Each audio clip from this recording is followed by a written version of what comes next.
Muchas gracias, muy buenos días. Gracias, doctor Santoyo, doctor Gómez Escudero, por su moderación en la presentación, y agradezco a la Asociación Mexicana de Gastroenterología y a su presidenta Mariví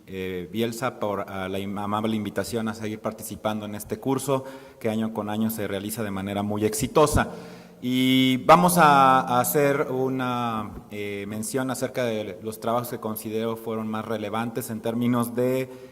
trastornos motores y funcionales del esófago. Y existen pocas estrategias para mejorar la hipomotilidad en el cuerpo esofágico. Prucaloprida, como bien saben, es un agonista de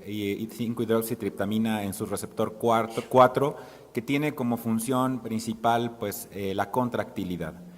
Se ha explorado su función a nivel de la motilidad colónica e intestinal,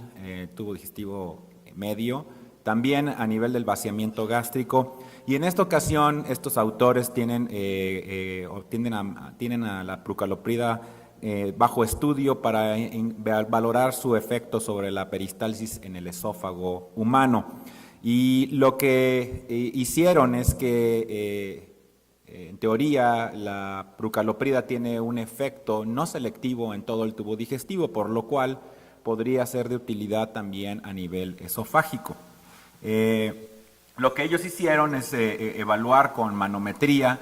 antes contra después de administrar prucaloprida,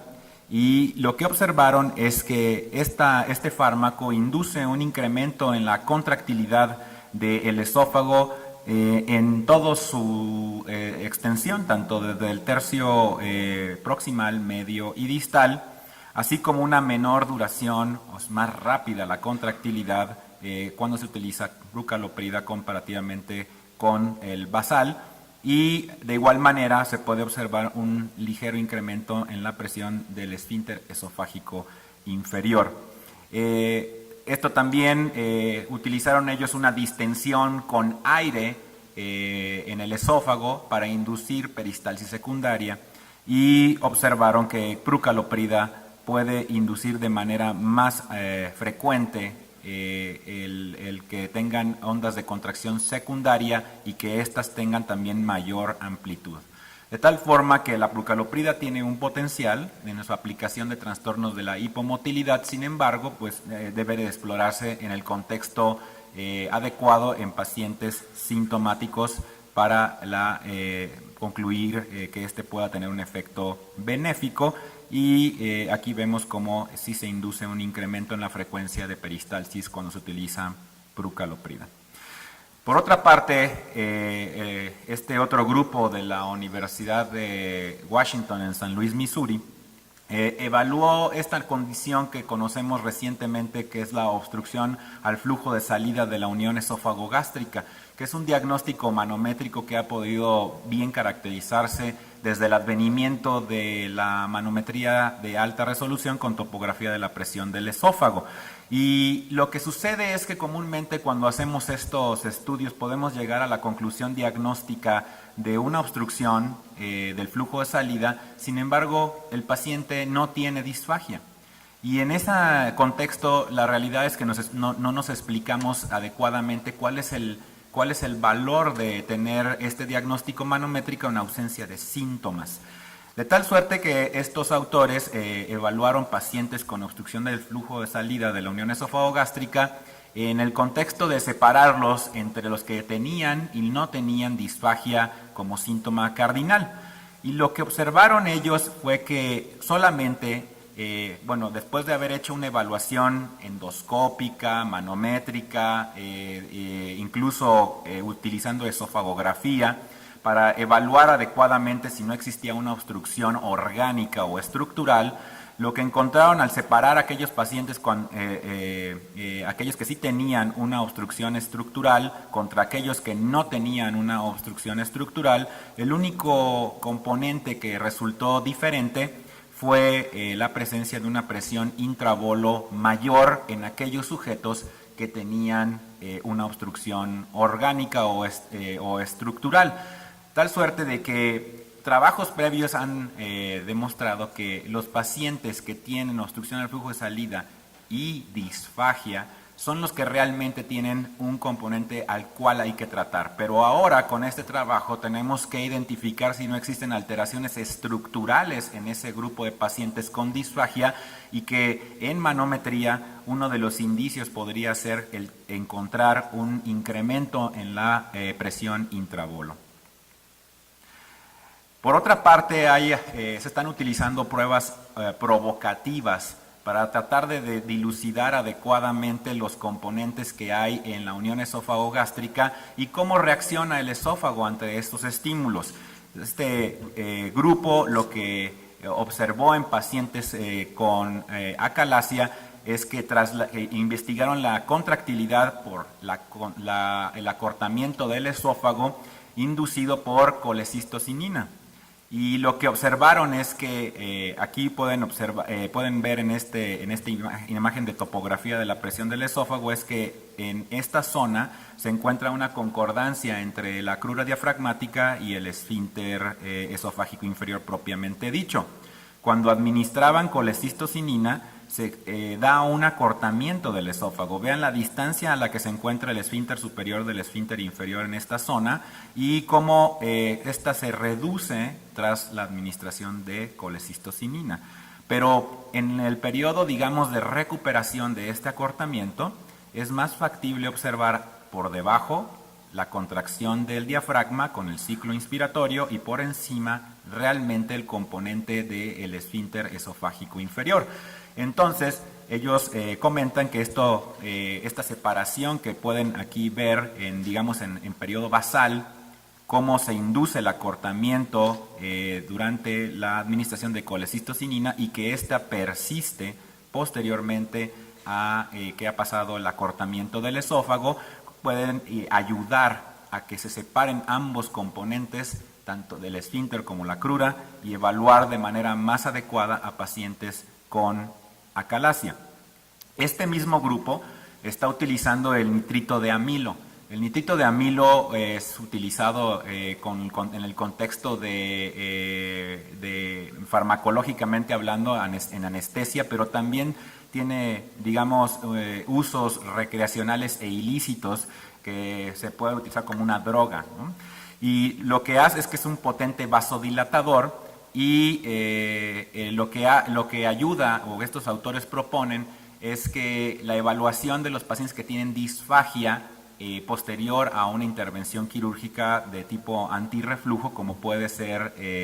la funduplicatura tipo Nissen, sobre todo en aquellos sujetos en los que no hubo una evaluación preoperatoria manométrica previo al acto quirúrgico. Y lo que hace el nitrito de amilo es una inhibición profunda de la presión del esfínter esofágico inferior debido a que es un donador de óxido nítrico. En este ejemplo pueden observar que aquí es una deglución normal y vean que en la deglución no se induce ninguna relajación. Pero cuando se da el nitrito de amilo, de igual manera sigue sin relajarse. Este paciente verdaderamente tiene una obstrucción probablemente estructural, puesto que si fuese el esfínter esofágico inferior, debió de haberse relajado, inducido por la administración de este potente vasodilatador. En contraparte, tenemos otro ejemplo en donde aquí hay deglución, se ve todavía el esfínter, pero cuando se administra el nitrito de amilo, pues se observa una inhibición adecuada del esfínter esofágico inferior y entonces no es una causa estructural o una alteración estructural en el paciente que está postoperado. Entonces, con ello, en una pequeña cohorte experimental que evaluaron de pacientes posoperados, ellos observaron que al menos un tercio de los pacientes posoperados tenían una alteración estructural similar a la que vieron en esta topografía y que este potencial que tiene el nitrito de amilo para ser utilizado en la evaluación de pacientes posoperados y que se quejan de disfagia.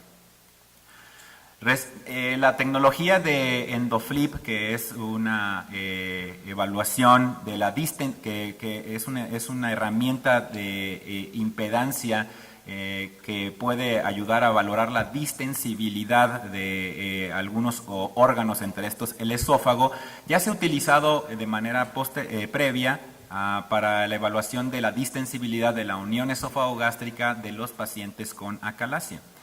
Pero ahora el grupo de Chicago, de John Pandolfino, lo que está tratando de averiguar es cómo se comporta o qué contractilidad tiene el tercio distal del esófago, no la unión esófago-gástrica, sino el tercio distal del esófago, con esta tecnología de EndoFlip.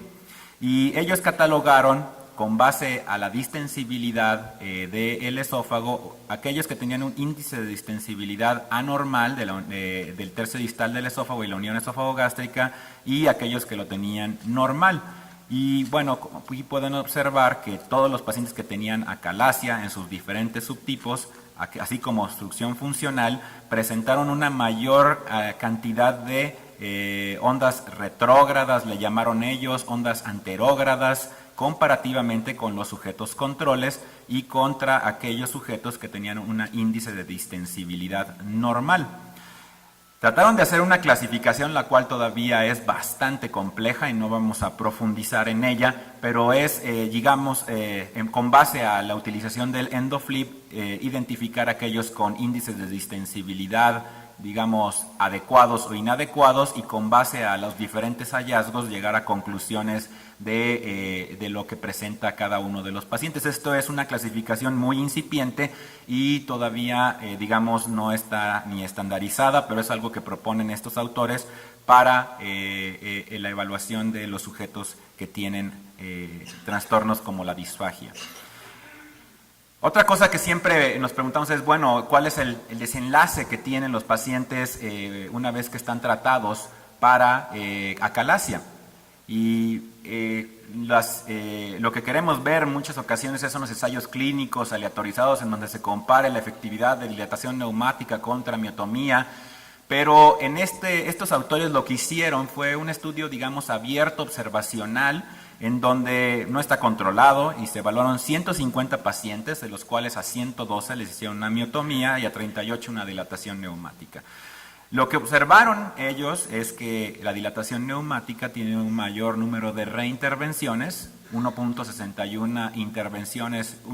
para la miotomía y 3.7 para las dilataciones, y presentan un mayor porcentaje de recaídas los que van a dilatación neumática comparativamente con los que van a una miotomía. Aquí se estima que los pacientes que tienen una miotomía, bueno, persisten asintomáticos por mayor tiempo comparativamente con los sujetos que van a una dilatación neumática. Y esto, a pesar de que no es un ensayo clínico controlado, sí nos representa lo que es la vida real en un contexto del tratamiento de un paciente de los pacientes con acalasia, aunque sea en un centro en donde probablemente haya más o menos experiencia. Sin embargo, más o menos esto es lo que refleja lo que sucede en la vida real. Al mismo tiempo, evaluando a estos sujetos con acalasia, se ha determinado que existen una gran cantidad de estos sujetos que pues presentan alteraciones de exposición al ácido y síntomas de reflujo posterior a alguno de los tratamientos de esta condición de la acalasia. En este estudio también abierto, no controlado, evaluaron 283 pacientes, de los cuales 105 fueron evaluados completamente también con pHimetría. Y bueno, lo que observa, a los pacientes con dilatación neumática no les hicieron pHimetría, es una de las carencias del estudio. Los pacientes que fueron sometidos a POEM tenían un índice de masa corporal un poco mayor y tenían los pacientes con dilatación neumática un mayor porcentaje de prevalencia de síntomas posterior al tratamiento, síntomas de reflujo en este caso. Y aquí pueden observar, cuando a los pacientes que sí se comparó con pHimetría, los sujetos que se fueron a una miotomía laparoscópica con funduplicatura parcial tenían un menor porcentaje de exposición al ácido comparativamente con aquellos que fueron a un POEM, y en términos sintomáticos, dilatación neumática y miotomía fueron equivalentes, pero los pacientes, miotomía y quirúrgica y el POEM fueron equivalentes, mientras que la dilatación neumática presentó un mayor porcentaje de síntomas. Entonces, el reflujo gastroesofágico es una condición altamente prevalente a la cual debemos de tener en consideración en los pacientes que están tratados de la acalasia.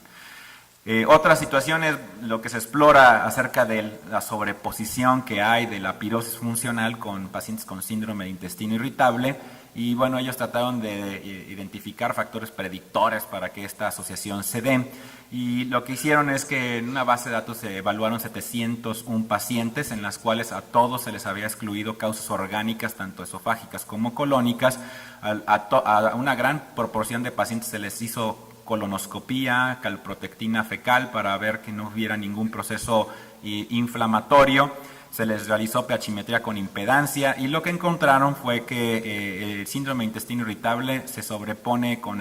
síntomas de enfermedad por reflujo en un 31%. Pero cuando ya se toman a estos pacientes, en particular los que tenían síntomas, y se desmenuza acerca de si tenían o no exposición al ácido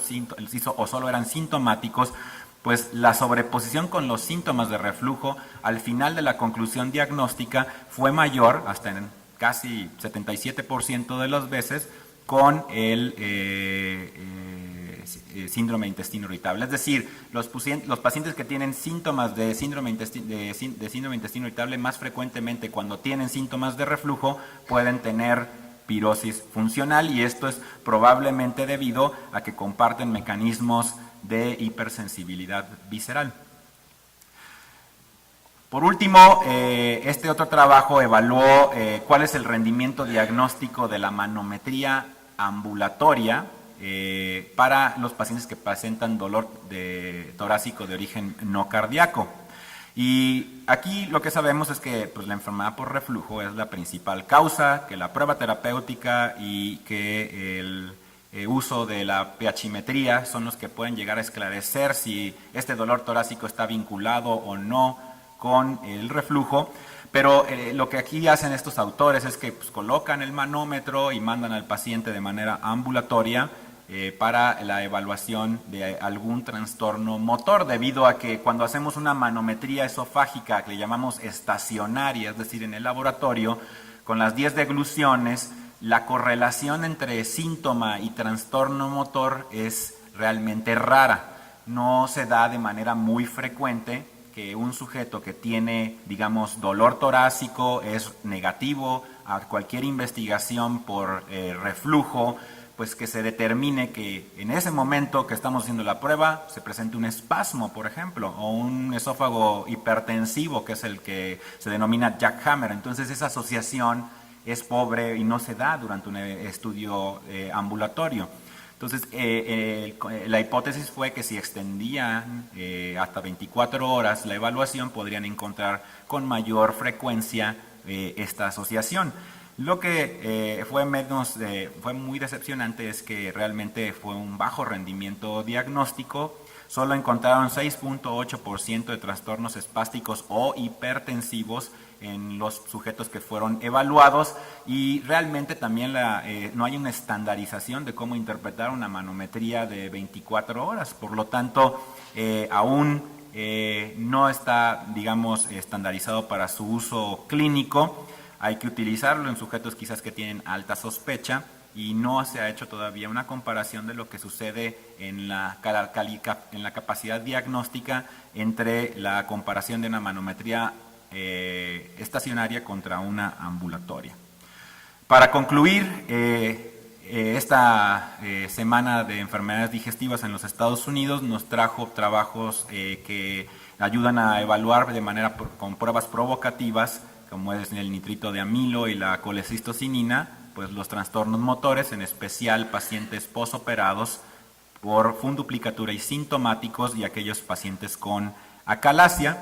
Se trata de llevar a cabo una mejor definición acerca de qué es la obstrucción funcional y cuándo debemos de tratarla. Se está tratando de utilizar nueva tecnología como es el EndoFlip, con el objetivo de tener una mejor clasificación de los trastornos motores, aunque esto es todavía muy incipiente.